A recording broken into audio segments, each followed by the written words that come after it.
முதல்ல முன்ன சிஎம் வந்து வாயை திறக்கணும். வாயே திறக்கிறது இல்ல. எந்த பிரஸ் மீட்டிங்குக்கும் அவர் வந்து எதுவுமே பண்றது. ஓட்டு கேட்டாரு இல்ல, சரி எல்லாத்துக்கும் மேல இவர் சொன்ன ஒரே வார்த்தை தீய சக்தி தீய சக்தின்னாரு. இவர் தீய சக்தின்னு சொல்லிட்டு அதே தீய சக்திக்காரு காலில போய் உளுந்துதான் ஆட்சியை அமைச்சிருக்கிறாரு. இதுக்கு மேல ஒரு ஊழல் ஆட்சி வேற என்னங்க வேணும்? நன்றிமா, நன்றி.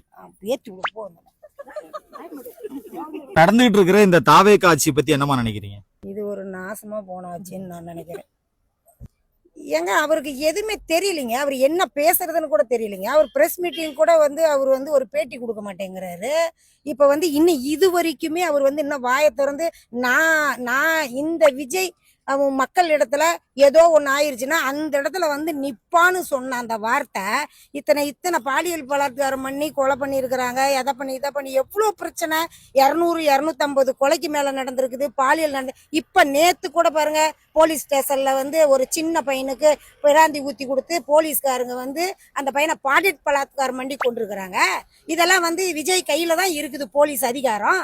இவர் என்ன பண்ணிட்டு இருக்கிறாரு? இவர் என்ன பேசிட்டு இருக்காரு? அதுக்குதான் சிங்கப்பெண் அதிரடி படையினு கொண்டு வந்திருக்காங்களே. எங்க சிங்கப்பெண் அதிரடி கொண்டு வந்தாலும் இவர் கையில தானே இருக்குது. இப்ப இந்த ஊடகங்க இப்ப இந்த பத்திரிகையில எல்லாமே கேட்கிறாரு பாக்குறாரு இல்ல. இதுக்கு அவர் ஒரு பதில் கூட பேச மாட்டாரா? அந்த மக்களை போய் சந்திக்க மாட்டாரா? அதெல்லாம் சந்திக்கிறத விட்டுட்டாரு. இப்ப கோட்டு சூட்டை கழட்டிட்டாரு. இப்ப கழட்டிட்டு வந்து பட்டு வேட்டி பட்டு சட்டை கட்டிக்கிட்டு இப்ப போயிட்டு இருக்கிறாரு. ஒரு வீட்டினுடைய கிரவு பிரேசுக்கு போயிட்டு இருக்காரு. அதுதான் இப்ப ரீல்ஸ் ஓடிட்டு இருக்குது.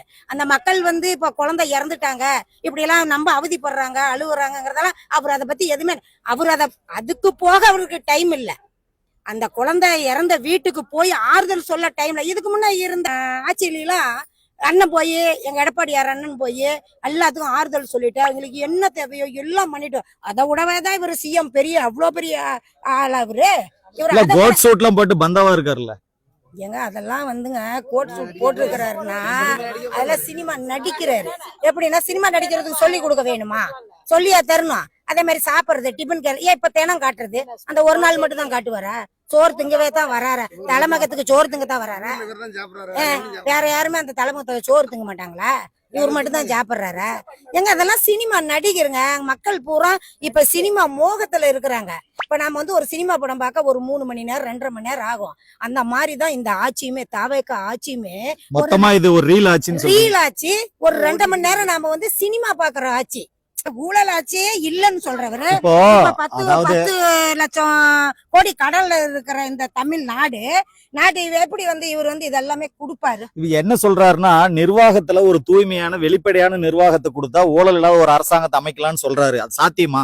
சாத்தியம் இல்லைங்க. சாத்தியமே கிடையாது. இப்ப பாருங்க தாவேக ஆட்சியில இப்ப ஒவ்வொருத்தனும் ஊழல் பண்ணிட்டு இப்ப ஒருத்தவங்க செங்கல் சூழல 1 லட்சம் ரூபாய் பணம் வேணும்னு கேட்டான்னு சொல்லி இப்ப அவரை பிரச்சனை பண்ணி இப்ப அது ஒரு ஓடிட்டு இருக்குது. தாவேகாவில ஏகப்பட்ட பிரச்சனை. இவரை காப்பாத்திக்கிறத விட மக்களுக்கு செய்யறத விட இவருடைய தாவேக கட்சியில இருக்கிற அந்த தொண்டர்களை காப்பாத்துறதுக்கே இவருக்கு டைம் பத்தாது. இவரால வந்து அவங்களை எல்லாம் கட்டுப்படுத்த முடியாது. எல்லாம் நாங்க தான் ரொம்ப அராஜகம்.